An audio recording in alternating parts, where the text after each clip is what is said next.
Assalamualaikum warahmatullahi wabarakatuh. Alhamdulillah. Alhamdulillahi ala ihsanih wa syukru lahu ala taufiqihi wa amtinani. Wa ashhadu an la ilaha illallah wahdahu la syarikalah ta'ziman li sya'nih. Wa ashhadu anna Muhammadan abduhu wa rasuluh ad-da'i ila ridwanih. Salawatullahi wa salamuhu alaihi wa ala alihi wa ashabihi wa man tamassaka bi sunnatihi wa iktafa atharahu ila yaumiddini wa ba'd. Ikhwatal Islam wa ikhwatal iman, rahimani wa rahimakumullah. Bapak-bapak, ibu-ibu, kaum muslimin yang semoga senantiasa dimuliakan oleh Allah tabaraka wa ta'ala. Alhamdulillah, segala puji hanya milik Allah. Kita senantiasa bersyukur kepadanya atas segala limpahan nikmat serta karunia yang Allah tabaraka wa ta'ala senantiasa anugerahkan kepada kita, sehingga alhamdulillah pada subuh kali ini kita masih diberikan kesehatan, keberkahan umur, dan juga waktu luang untuk kita kembali duduk bersama, belajar bersama di majelis ilmu yang mudah-mudahan senantiasa diberkahi oleh Allah subhanahu wa ta'ala. Salawat dan salam semoga senantiasa terlimpahkan kepada suri tauladan kita, baginda Nabi sallallahu alaihi wasallam, kepada keluarganya, para sahabatnya, serta orang-orang yang senantiasa istiqamah dalam mengikuti sunnah dan ajaran beliau hingga akhir zaman. Kita memohon kepada Allah subhanahu wa ta'ala, mudah-mudahan Allah subhanahu wa ta'ala senantiasa menganugerahkan kepada kita ilmu yang bermanfaat, dan kita dimudahkan oleh Allah untuk bisa mengamalkan ilmu yang kita dapatkan. Allahumma anfa'na bima 'allamtana wa 'allimna ma yanfa'una wa zidna ilma. Ikhwatul Islam wa ikhwatul iman, rahimani wa rahimakumullah. Pada pagi hari ini insyaallah ta'ala kita akan memulai pembahasan kitab yang baru, yang sebelumnya kita pernah menyelesaikan kitab hadis, yaitu kitab Bahjatul Qulubil Abrar wa Qurratu Uyunil Akhyar fi Syarhi Jawami'il Akhbar. Alhamdulillah kita sudah selesaikan kitab tersebut. Kemudian saat itu dilanjutkan dengan pembahasan kitab Syarah Hadis Arba'in An-Nawawiyah. Namun saat itu belum selesai penjelasannya secara lengkap, dikarenakan ada satu dua hal yang qadarullah ma syaa fa'al, waktunya berbentrokan dengan kegiatan yang lain. Kemudian alhamdulillah dilanjutkan oleh guru kita Ustaz Dr. Muhammad Thalib hafizahullah taala. Alhamdulillah selesai kitab tersebut. Kemudian pada pagi hari ini saya diberikan amanah kembali untuk menyampaikan beberapa kitab atau syarah kitab tauhid, di mana insyaallah taala kita akan mempelajari 4 syarah kitab tauhid, yaitu syarah usul thalatha, syarah kitab qawaidul arba'ah, syarah kitab nawaqidul islam, dan syarah kitab kashfus syubuhat yang ditulis oleh Fadilatul Syekh Muhammad bin Abdul Wahhab rahimahullahu ta'ala, di mana 4 kitab syarah tauhid ini adalah kitab tauhid pemula yang memang sangat cocok untuk dipelajari bagi mereka yang ingin memperdalam pelajaran tauhid, terutama untuk para pemula. Karena memang sejatinya buku ini hanya berupa matan, kemudian disyarah, dijelaskan oleh para ulama, dan banyak sekali para ulama yang mensyarah 4 kitab tersebut. Jadi awalnya hanya ya mutun seperti ini, ya mutun-mutun yang dihafal oleh para penuntut ilmu, dan ini juga sampai saat ini dihafalkan oleh para penuntut ilmu di Masjid Nabawi, ya, dalam beberapa program hafalan mutun talibul ilm, kemudian disyarah oleh para ulama, dan insyaallah kita akan mempelajarinya secara rutin di setiap hari Sabtu malam Ahad pekan ketiga. Adapun pagi ini insyaallah taala kita baru memulai pada muqaddimah saja. Ya, kita mulai muqaddimah, apa itu?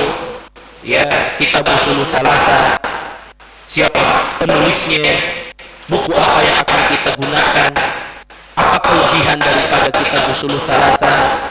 Usul thalatha ini membahas apa saja. Penting untuk kita mulai dari muqaddimah terlebih dahulu, sehingga ketika kita mempelajari sebuah ilmu, kita tahu bahwa saya sedang pelajari ilmu tentang apa, siapa penulisnya, bagaimana biografinya, sehingga ilmu yang kita dapatkan betul-betul jelas sumbernya, ya, apa bukunya, siapa penulisnya, latar belakang penulisnya seperti apa, akidahnya seperti apa, ya, apa kelebihan bukunya, buku ini bicara tentang apa, itu yang insya Allah akan kita bahas pada pagi hari ini. Kemudian biiznillah ta'ala nanti kita akan bahas dimulai dari kitab usul thalatha di setiap hari Sabtu ba'dal maghrib pekan ketiga. Kemudian nanti ketika selesai dari kitab usul thalatha, kita berpindah dengan kitab qawaidul arba, kemudian pindah kepada kitab nawaqidul Islam, dan nanti baru kita masuk kepada kitab yang terakhir di kitab Kashfus Syubuhat. Kita memohon kepada Allah Subhanahu wa taala, mudah-mudahan kita diberikan kemudahan untuk bisa menyelesaikan 4 kitab yang berkaitan dengan permasalahan tauhid. Ikhwatul Islam wa ikhwatul iman rahimani wa rahimakumullah. Adapun kitab yang akan saya gunakan pada pembahasan terkait 4 kitab tersebut, ya, ada 3 buku yang akan saya gunakan sebagai referensi utama. Ya, yang pertama adalah kitab yang berisikan tentang 4 syarah kitabnya secara langsung, yaitu buku yang ditulis oleh Fadilatul Syekh Abdurrahman Ibn Nasir Al-Barrah, di mana beliau membuat penjelasan 4 kitab secara langsung. Ini yang insya Allah kita akan gunakan buku referensi yang pertama. Jadi perlu kita harus ketahui, kalau kita belajar ilmu harus jelas bukunya apa. Ya, maka buku yang akan kita gunakan yang pertama referensinya adalah syarah 4 kitab tauhid. Kemudian buku yang kedua adalah buku Majmu' Syuruhat 'ala al-Mutun al-Muhimmah li Thalibil Ilm. Ini adalah kumpulan juga syarah kitab yang berkaitan dengan matan-matan. Jadi di kami dulu di Masjid Nabawi setiap tahunnya ada daurah namanya Daurah Muhimmah li Thalibil Ilm yang disampaikan oleh guru kami Syekh Dr. Shalih Al-Utsaimin, di mana beliau setiap tahunnya mengadakan daurah khusus membahas kitab-kitab mutun Thalibul Ilm.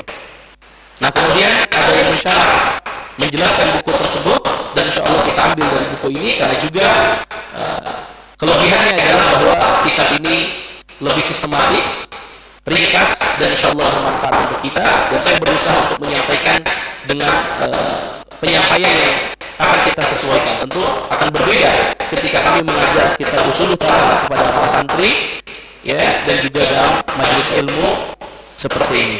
Kemudian adapun yang akan kita fokuskan pada kitab yang pertama usul thalatha, yaitu syarah yang kita gunakan adalah syarahnya Syekh Muhammad bin Shalih Al-Utsaimin rahimahullahu ta'ala.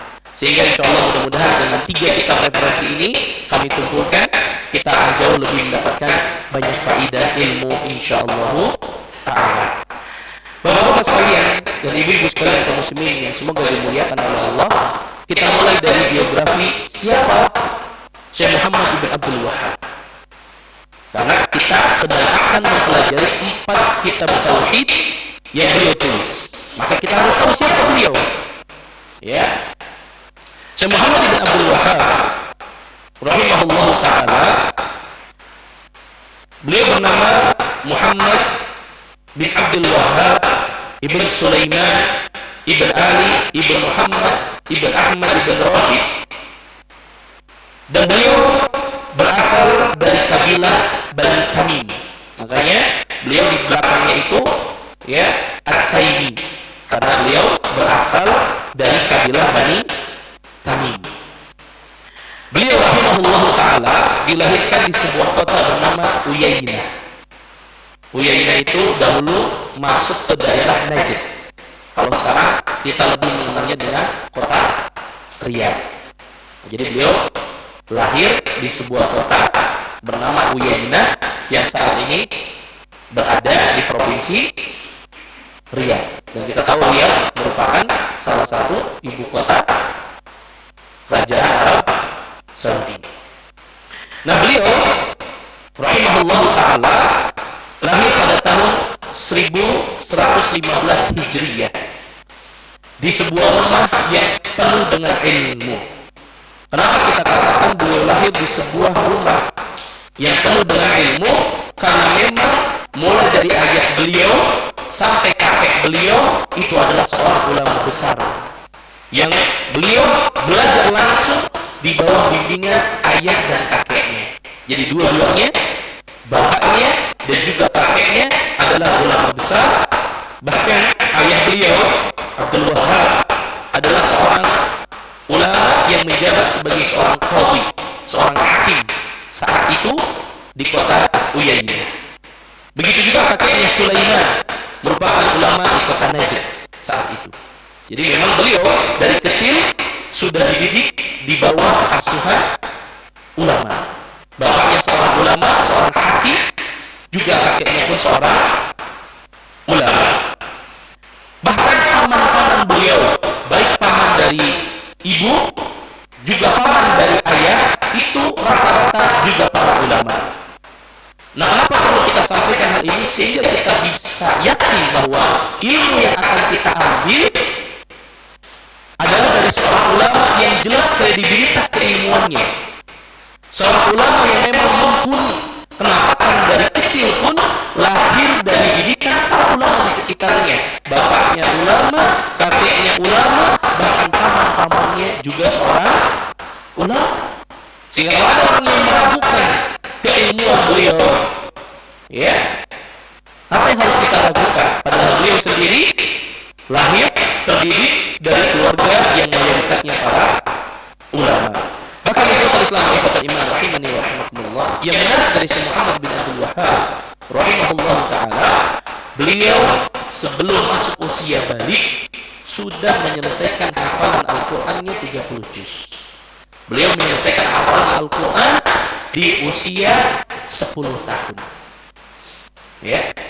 Dan ini memang hal yang sering terjadi pada para ulama. Bahwa para ulama biasanya mereka menyelesaikan hafalan Al-Quran mereka sebelum masuk usia balik. Kita ambil contoh misalkan Al-Imam Syafi'i rahimahullah, beliau menyelesaikan hafalan Al-Qurannya di usia berapa? 7 tahun.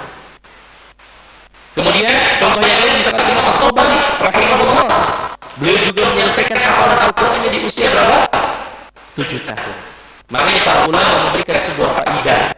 Kalau kita ingin memiliki anak-anak yang kelak ingin menjadi para ulama, maka mulailah dengan mengajarkan mereka, membawa mereka untuk menghafal Al-Quran di usia yang masih muda.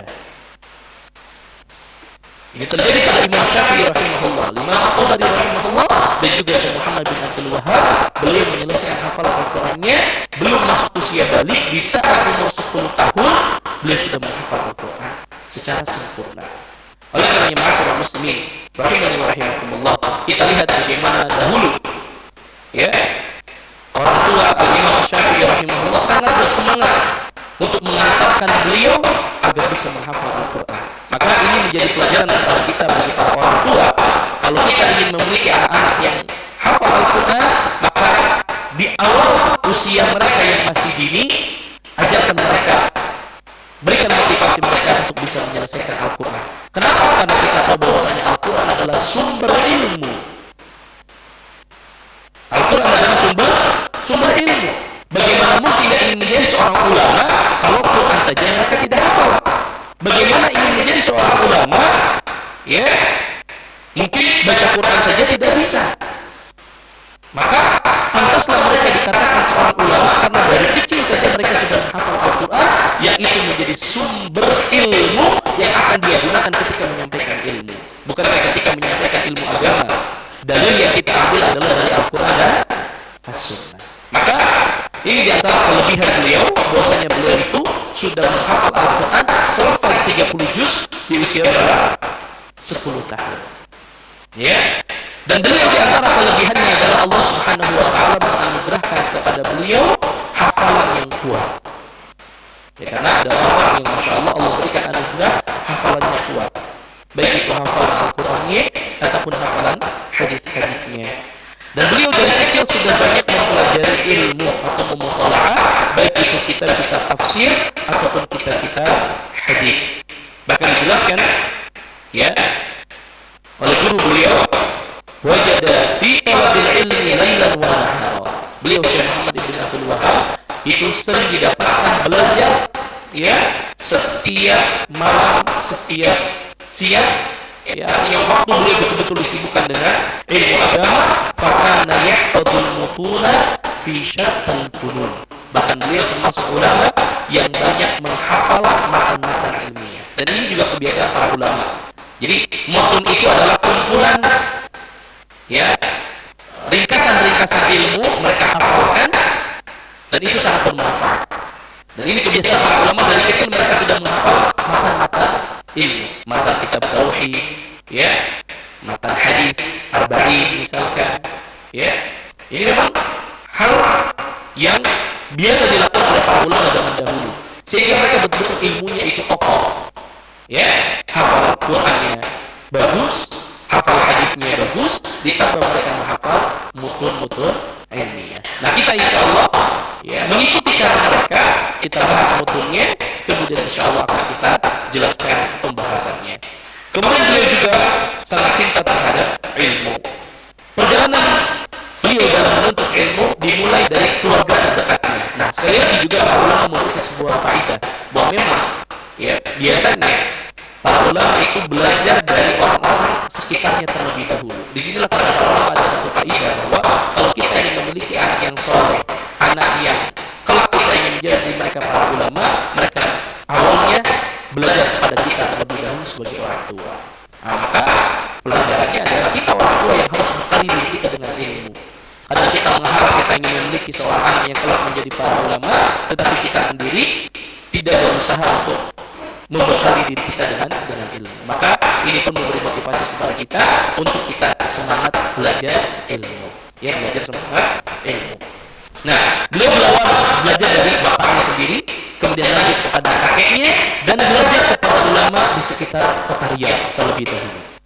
Kemudian dahulu beliau belajar kepada para ulama di kota Makkah.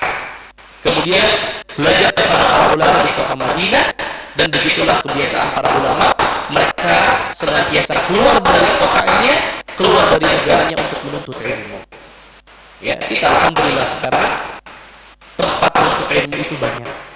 Ya, di tempat kita, bahkan mungkin saat ini alhamdulillah kalau kita ingin mendengarkan kajian tentang ilmu, tinggal buka YouTube, tinggal cari, banyak. Tinggal mau atau tidak. Dulu para ulama harus berjalan dari satu kota ke kota yang lain, dari satu negara ke negara yang lain. Bahkan kita tahu bagaimana dulu para ulama hanya untuk mendapatkan satu hadis mereka harus keluar dari negaranya ke negara yang jauh. Beribu-ribu kilometer mereka harus tempuh hanya untuk mendapat berapa? Satu hadis. Ada di antara mereka sampai kencing darah. Ada di antara mereka yang hanya makan sambil bawa roti yang keras. Setiap kali akan makan, dia celupkan rotinya tersebut ke air, baru dia makan. Perjuangan para ulama begitu berat. Kita sekarang tinggal memanfaatkan ilmu mereka. Sekarang kita baca buku, sudah ada hadis ini sahih, hadis ini dhaif, hadis ini maudhu, hadis ini hasan. Kita tinggal baca. Kita mau cari hadis apapun, tinggal googling, cari, muncul. Dulu para ulama berat perjuangan mereka. Maka ini pun mudah-mudahan memotivasi kita untuk terus belajar, hadir, duduk di majelis ilmu. Ya, yang penting hadir. Faham tidak faham,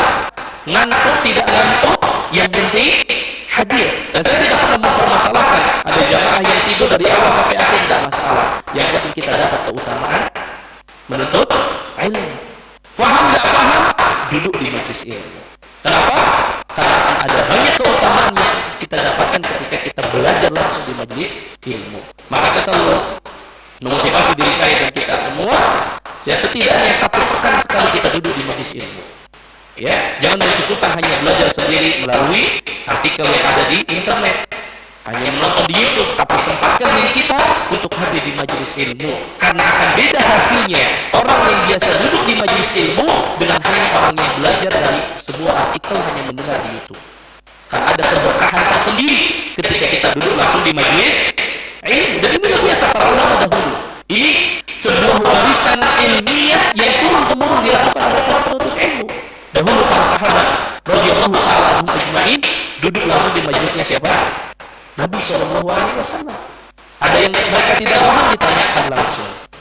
Kemudian Rasulullah SAW dilanjutkan oleh para sahabat, para tabi'in belajar langsung kepada para sahabat radhiyallahu ta'ala ajma'in. Meninggal mayoritas para sahabat, para tabi'in belajar langsung kepada para tabi'in. Itulah silsilah kita belajar ilmu. Oleh karenanya Islam itu salah satu agama yang ilmiah, jelas sumbernya, jelas syaratnya. Ya, hadisnya dari siapa? Fulan sampai Rasulullah, jelas. Maka dari itu kita harus mencontoh. Ya, kalau dulu para ulama harus keluar kota, harus keluar dari satu negara ke negara yang lain, kita alhamdulillah di tempat kita, di wilayah kita ada banyak kajian ilmu, tinggal kita mau atau tidak. Ya, kalau sama Imam rahimahullah, banyak sekali buku yang beliau tulis. Ya, di antara buku yang beliau tulis adalah 4 buku yang berkaitan dengan masalah tauhid yang biidznillah taala kita akan sama-sama belajar. Sehingga kita bisa tahu ya bahwa pentingnya kita belajar tauhid. Nah, ikhwatul sama ikhwatul iman rahimahullah. Setelah kita mengetahui secara ringkas tentang siapa Syekh Muhammad Ibn Abdul Wahhab rahimahullah taala, maka kita masuk kepada penjelasan apa sih kitab Ushul Salasah. Ini buku bahas tentang apa gitu. Ya, mau bicara tentang apa.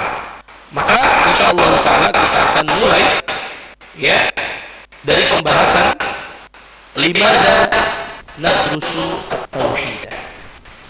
Ya, di mukadimah ini kita akan bicara secara singkat kenapa sih kita harus belajar tauhid itu terlebih dahulu. Karena buku yang akan kita bahas adalah buku yang berkaitan dengan apa? Tauhid. Dan satu hal yang ingin saya sampaikan masyarakat muslimin, jangan pernah bosan untuk belajar tauhid. Mungkin sebagian daripada anda sudah pernah menyelesaikan kitab Ushul Salasah. Ustaz, saya sudah pernah belajar apa itu rukun iman, rukun Islam. Saya sudah pernah belajar apa itu tauhid rububiyah, uluhiyah, asma wa sifat. Maka saya sampaikan jangan pernah bosan. Kenapa? Setidaknya ada beberapa alasan kenapa kita harus belajar tauhid dan jangan pernah bosan untuk belajar tauhid. Yang pertama, ikhwatul Islam wa ikhwatul iman, rahimani wa rahimakumullah. Bukankah pelajaran tauhid adalah pelajaran pertama yang wajib dipelajari oleh setiap muslim? Saya katakan pelajaran tauhid adalah pelajaran wajib yang harus terus dipelajari oleh setiap muslim.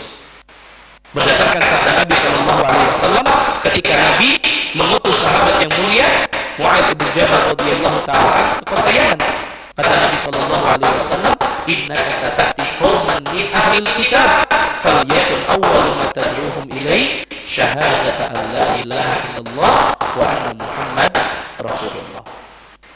Bukankah Nabi setiap kali mengutus para dai untuk berdakwah, pasti wasiat Nabi itu dakwahkan manusia kepada apa? Tauhid. Ya, Nabi pernah memberikan wasiat kepada Mu'adz, innaka sata'ti qauman min ahlil kitab, sesungguhnya engkau akan mendatangi sebuah kaum dari ahli kitab Yahudi dan Nasara, maka dakwah pertama yang harus kita sampaikan dakwah apa? Tauhid, mengajak manusia untuk mengucapkan asyhadu an la ilaha illallah wa asyhadu anna Muhammad Rasulullah. Kemudian ada pertanyaan, Ustaz, kami kan alhamdulillah sudah Islam, Ustaz. Kami dari lahir sudah tauhid. Betul. Nah, tugas kita belajar tauhid adalah untuk memurnikan ketauhidan kita dalam rangka menjaga supaya akidah kita, tauhid kita itu lurus, tauhid itu kita benar. Kenapa? Karena Allah mengingatkan di dalam Al-Quran, ya ayyuhalladzina amanu taqullaha haqqa tuqatih wala tamutunna illa wa antum muslimun. Ini Pak ayat yang harus selalu kita ingat. Wahai orang-orang yang beriman, bertakwa kalian kepada Allah dengan sebenar-benarnya takwa, dan jangan kalian meninggal kecuali dalam keadaan Islam. Bagaimana cara menjaga supaya kita diwafatkan dalam keadaan tauhid? Kita jaga tauhid kita. Ini nikmat dari Allah. Allah kasih kita nikmat hidayah Islam yang tidak pernah kita minta. Nabi Muhammad SAW berulang-ulang kali meminta kepada Allah agar pamannya yang sangat dia cintai, Abu Thalib, dapat hidayah. Tapi hidayah di tangan Allah. Allah dah kasih hidayah kepada paman yang Nabi sangat cintai. Sampai Nabi tegur, sampai Allah tegur nabinya, innaka la tahdi man ahbabta walakinallaha yahdi man yasha. Wahai Muhammad, engkau tidak akan bisa memberikan hidayah kepada siapapun yang engkau inginkan, yang engkau kehendaki, tapi Allah lah yang bisa memberikan hidayah kepada siapa yang Allah kehendaki. Nabi Nuh alaihi salam terus berdoa kepada Allah agar anaknya beriman kepada Nabi Nuh alaihi salam, tapi tidak diterima oleh Allah Subhanahu wa taala. Nabi Nuh juga sama. Nabi Ibrahim alaihissalam berdoa kepada Allah agar ayah yang beliau cintai beriman kepada Nabi Ibrahim, tapi Allah tidak berikan hidayah kita. Tanpa kita minta, Allah berikan hidayah, yang itu merupakan kunci untuk kita bisa membuka pintu surga. Maka itulah kenapa alasan kita jangan pernah bosan untuk belajar tauhid. Demi Allah, ma'asyiral muslimin, ini nikmat yang harus kita syukuri. Kita mungkin tidak akan bisa merasakan besarnya nikmat Islam kecuali ketika kita berbicara dengan orang-orang yang mungkin punya keluarga mereka yang masuk Islam. Maka disinilah ma'asyiral muslimin, kita harus pahami kenapa kita harus terus belajar tauhid. Walaupun mungkin itu sudah pernah kita pelajari, sudah pernah kita ketahui, tapi dalam rangka menjaga ketauhidan kita, maka harus kita ketahui ya hal-hal yang berkaitan dengan masalah tauhid. Kemudian ikhwatan sama ikhwatan iman rahimani wa rahimakumullah, alasan paling mendasar kenapa kita harus belajar tauhid, bukankah kita semua diciptakan oleh Allah dengan tujuan untuk mentauhidkan Allah? Bukankah Allah berfirman, wa ma khalaqtul jinna wal insa illa liya'budun, dan tidaklah kami menciptakan dan tidaklah aku menciptakan kata Allah jin dan manusia kecuali untuk menyembahku, untuk mentauhidkan. Maka para ulama menyebutkan, kalau tujuan kita diciptakan untuk mentauhidkan Allah, maka tauhid yang harus kita prioritaskan dalam kehidupan kita. Ya, kenapa? Karena kita sedang beramal, melakukan sebuah perbuatan untuk kebahagiaan yang hakiki dan abadi nanti di akhirat. Maka tauhid harus jadi prioritas hidup kita. Tauhid, dan tauhid. Kalau orang mengatakan, ngapain sih bahas tauhid saja? Ya, orang sudah bikin pesawat, orang sudah pergi ke Mars gitu kan, kita masih tauhid. Karena tauhid ini kunci yang akan membuka pintu surga kita. Kalau orang tidak bertauhid, orang meninggal dalam kekufuran, ya kekal di dalam neraka.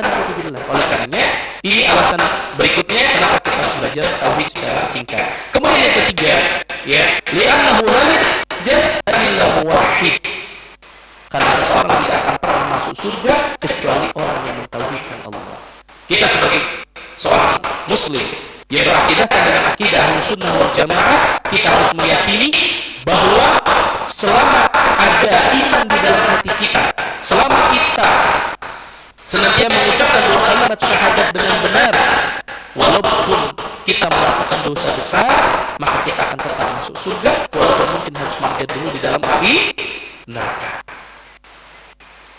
Namun tentu kita berharap jangan sampai kita termasuk orang-orang yang mampir dulu dalam api neraka. Kita ingin tauhid kita benar, kita termasuk orang yang masuk ke dalam surga secara langsung. Oleh karena disebutkan dalam sebuah hadis yang sahih, yukhraju minan nari man qala la ilaha illallah wa fi qalbihi waznu sya'iratin min khairin. Nanti akan keluar dari api neraka orang-orang yang pernah mengucapkan la ilaha illallah, dan juga di dalam hatinya terdapat sebuah kebaikan walaupun seberat sebuah biji gandum jelai. Ya, biji gandum sangat kecil. Kalau ada keimanan dalam hati kita, itu akan menyebabkan kita dikeluarkan dari api neraka. Kalau ada orang yang melakukan dosa besar, dimasukkan dulu ke dalam api neraka. Kalau ada keimanan di dalam hatinya, dikeluarkan dari api neraka, dimasukkan ke dalam surga. Maka Nabi mengatakan, wa yakhruju minan nar man qala la ilaha illallah wa fi qalbihi waznu burratin min khair. Dan juga nanti akan ada orang yang dikeluarkan dari api neraka, sedangkan di dalam hatinya terdapat keimanan, terdapat kebaikan walaupun hanya sebesar biji gandum burrah. Bahkan kata Nabi, wa yakhruju minan nar man qala la ilaha illallah wa fi qalbihi waznu dzarratin min khair. Dan juga akan dikeluarkan dari api neraka orang-orang yang di dalam hatinya ya ada keimanan walaupun hanya sebesar biji jagung. Ya, biji jagung yang sangat kecil. Nah, disinilah harus jadi motivasi kita bahwa orang tidak akan dimasukkan, hamba Allah tidak akan dimasukkan ke dalam surga kecuali ada tauhid, ada keimanan di dalam hatinya. Kemudian yang berikutnya, alasan berikutnya adalah li'anna tauhid sababun li takfiris sayyi'at. Tauhid merupakan salah satu penyebab dosa-dosa kita akan diampuni. Ya, bahkan kalau sekiranya ada misalkan non-muslim masuk Islam, dulu ketika dia di masa jahiliyahnya, di masa non-muslimnya banyak melakukan dosa, kemudian dia mengucapkan dua kalimat syahadat, maka seluruh keburukan yang pernah dia lakukan dihapuskan dosanya oleh Allah Subhanahu wa taala. Karena Nabi mengatakan al-Islam yakni tauhid yajibu ma qablah. Ya, Islam itu tauhidnya seseorang akan menghapuskan keburukan seseorang sebelum masuk Islam. Wal hijratu tajubu ma qabla, begitu juga hijrahnya seseorang ya akan menyebabkan dosa-dosa yang pernah dulu mereka lakukan akan diampuni oleh Allah Subhanahu wa taala. Maka ini nikmat dari Allah ketika Allah berikan kita nikmat berupa hidayah Islam. Kemudian berikutnya adalah tauhid merupakan sababun lituma'ninah. Tauhid menjadi penyebab tenangnya hati kita, bahagianya hidup kita. Kalau kita ingin bahagia, jelas harus mentauhidkan Allah. Jaga tauhid kita sampai kita meninggal. Kalau kita ingin bahagia di dunia dan di akhirat, jangan sampai kita melakukan perbuatan yang mengandung kesyirikan. Bukankah Allah Subhanahu wa taala berfirman, "Alladzina amanu wa lam yalbisu imanahum bidzulmin, ulaika lahumul amnu wa hum muhtadun." Ada orang-orang yang tidak mencampurkan iman mereka dengan kedzaliman. Yang dimaksud dengan kedzaliman di sini adalah kesyirikan. Siapa yang tidak mempercampur adukan iman dengan kesyirikan, maka mereka akan mendapatkan keamanan, ketenangan, dan mereka adalah orang yang mendapatkan hidayah. Maka ini juga sekali lagi memberikan sebuah nikmat kepada kita. Kita termasuk orang-orang yang diberikan nikmat aman, diberikan nikmat ketenangan. Kemudian berikutnya di antara alasan kenapa kita harus mempelajari tauhid secara singkat, bahwasanya li'anna Allah azza wa jalla la yaqbal ayya amalin illa bihi. Allah tidak akan pernah menerima amal seseorang kecuali dengan tauhid. Maksudnya apa? Kalaupun ada orang membangun masjid ya senilai 2 miliar, 3 miliar, tapi dia belum masuk Islam, dia tidak bertauhid kepada Allah, maka sia-sia amal solehnya. Sebesar apapun amal soleh yang dilakukan oleh orang-orang yang tidak beriman kepada Allah, tidak akan bernilai di sisi Allah Subhanahu wa taala. Tapi kita, orang yang beriman, sekecil apapun amal soleh yang kita lakukan akan diterima oleh Allah Subhanahu wa taala. Bukankah Allah Subhanahu wa taala ya menjelaskan di dalam Al-Qur'an, "Wa laqad uhiya ilaika wa ilal ladzina min qablika la in asyrakta la yahbatanna 'amaluka wa la takunanna minal khasirin." Kata Allah Subhanahu wa taala, dan sungguh ya telah aku wahyukan kepada engkau wahai Muhammad dan juga orang-orang sebelum engkau para nabi, la in asyrakta, kalau engkau mempersekutukan Allah, la yahbatanna 'amaluka, maka seluruh amal akan dihapuskan oleh Allah. Bayangkan kita sudah sholat, puasa, zakat, haji, umrah, seluruh ketaatan sudah kita lakukan. Sekali kita melakukan kesyirikan, seluruh amal soleh kita lakukan dihapuskan oleh Allah Subhanahu wa taala. Kalau sebagaimana tadi orang yang pernah melakukan keburukan, dia belum masuk Islam, kemudian dia masuk Islam, keburukannya akan diampuni seakan-akan dia tidak pernah punya dosa. Tapi sebaliknya, orang yang sudah diberikan hidayah oleh Allah, kemudian dia melakukan kesyirikan, Allah hapuskan seluruh amalnya. Ini akan merugi. Makanya Allah katakan, wala takunanna minal khasirin, yang seperti ini nanti di akhirat akan digolongkan sebagai orang-orang yang merugi. Maka di sini menunjukkan kepada kita pentingnya kita jaga apa? Tauhid. Ya, kalau tauhid menjadi tujuan kita diciptakan, untuk apa kita menyibukkan diri kita mencari sesuatu yang bukan menjadi prioritas hidup kita, yang bukan menjadi tujuan hidup kita diciptakan oleh Allah. Maka karena tujuan kita diciptakan oleh Allah untuk mentauhidkan Allah, maka tauhid harus jadi prioritas di dalam hidup kita. Kemudian berikutnya ya, li'annahu sababun li syafa'atin Nabi sallallahu alaihi wasallam. Bapak-bapak sekalian, nanti di akhirat butuh dengan syafaatnya Nabi Shallallahu Alaihi Wasallam. Pada sebuah keadaan di mana matahari jaraknya hanya 1 mil, setiap kita dikumpulkan di padang mahsyar, ya, dalam keadaan bertelanjang, tidak membawa apapun. Kita butuh dengan syafaatnya Nabi. Karena seseorang nanti akan dibangkitkan oleh Allah sesuai dengan amal soleh yang dia lakukan.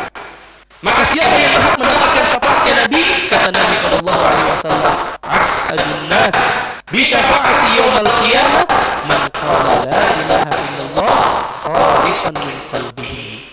Orang yang paling bahagia nanti pada hari kiamat, orang yang paling bahagia nanti untuk mendapatkan syafaatku kata Nabi pada hari kiamat adalah mereka yang mengucapkan la ilaha illallah khalisan min qalbihi, ikhlas dalam hatinya. Maka itulah yang harus selalu kita ingat. Kenapa saya jaga tauhid saya kenapa harus jaga hidayah Islam, supaya kita nanti termasuk orang yang mendapatkan syafaatnya siapa? Nabi Sallallahu Alaihi Wasallam. Ikhwan sama ikhwan iman rahimahumullah. Kalau kita bicara kenapa kita harus belajar tauhid, panjang sekali.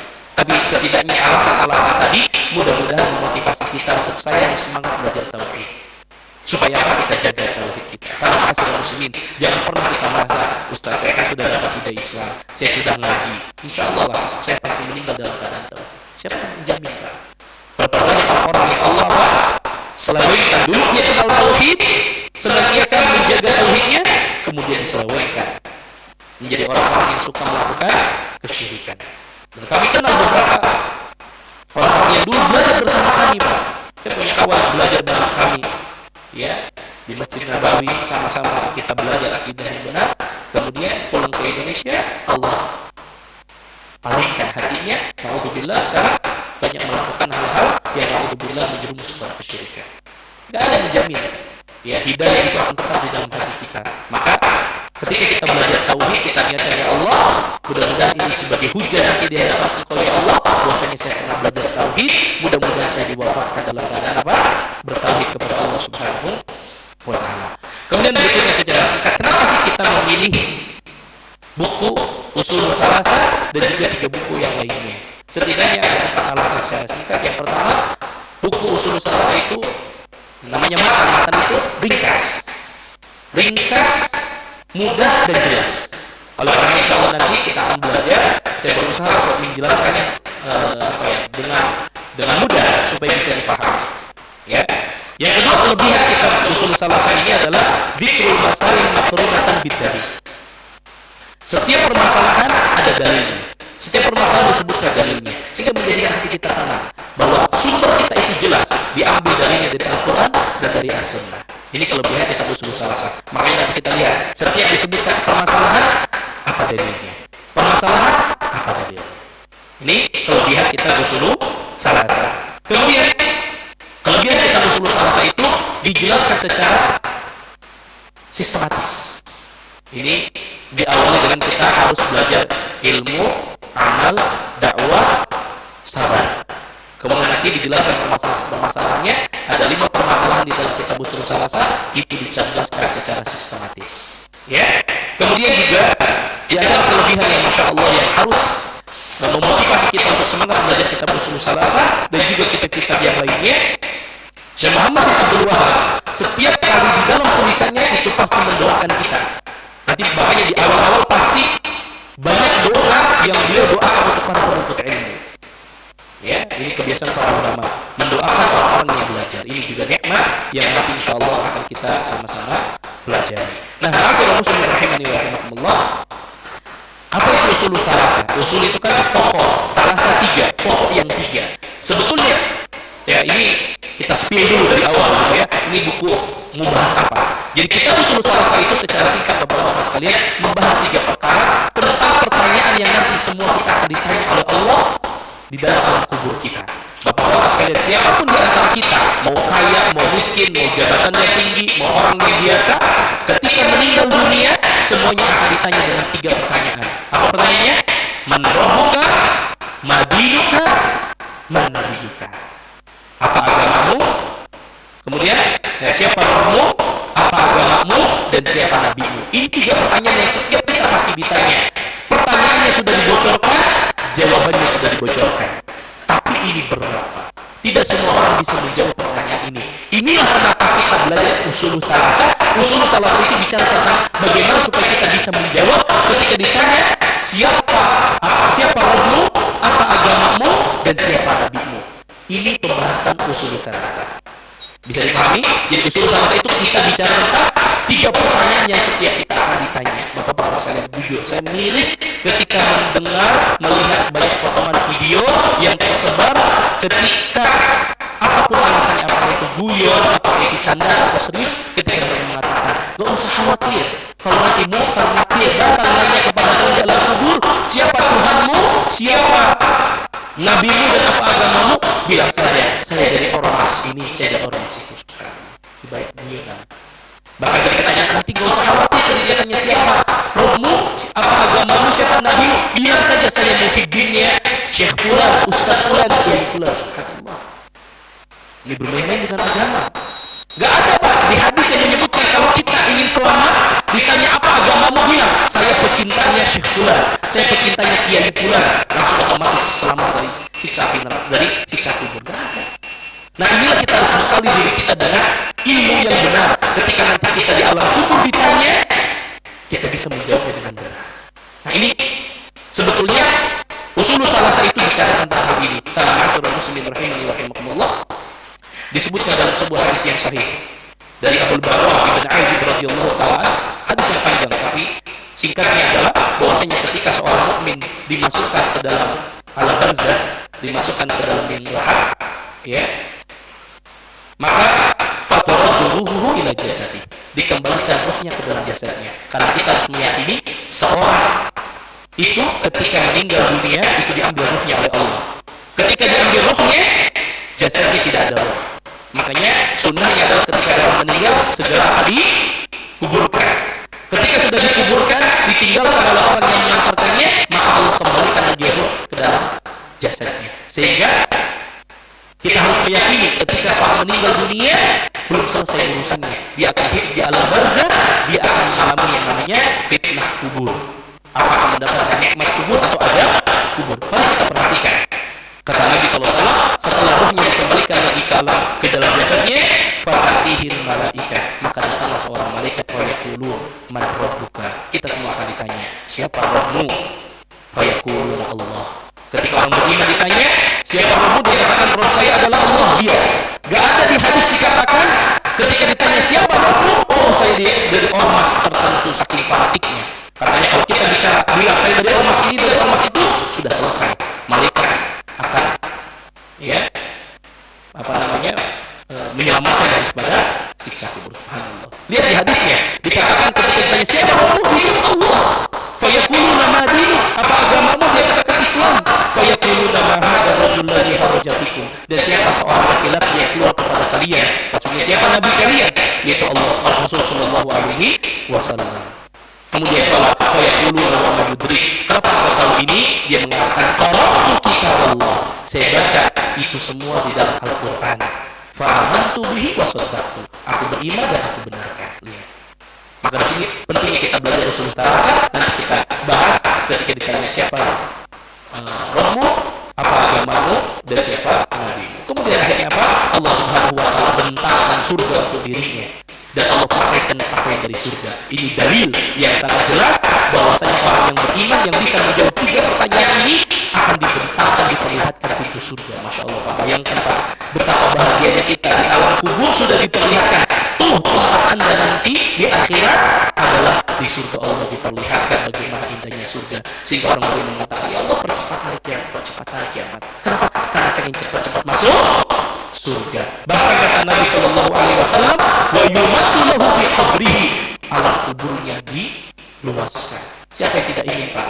Ketika kita dimasukkan ke dalam liang lahat yang sangat sempit, hanya ukuran beberapa meter, kemudian dalam keadaan gelap, dalam keadaan kita sendirian, kemudian Allah berikan kabar gembira berupa surga, karena kita bisa menjawab 3 pertanyaan tadi. Dibentangkan kubur kita, bahkan diperlihatkan di sana nanti Anda akan tinggal di akhirat. Allahu Akbar.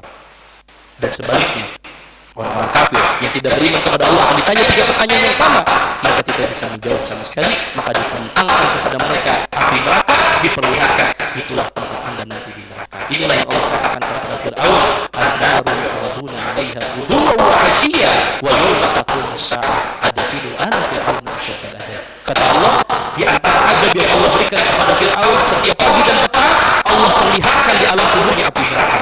Sehingga bila mengatakan, ya Allah tunda hari kiamat, Allah tersiksa di alam kuburnya saja sudah tersiksa, apalagi nanti di akhirat. Inilah masalah muslimin. Kenapa kita harus belajar tauhid? Kenapa kita harus belajar usul thalatha? Karena 3 perkara ini tidak akan mungkin kita bisa jawabnya kecuali dengan kita datang membawa tauhid yang benar kepada Allah Subhanahu wa taala. Jadi insyaallah Bapak-bapak sekalian, usul thalatha ini akan bicara tentang 3 pertanyaan yang akan nanti kita jawab semuanya.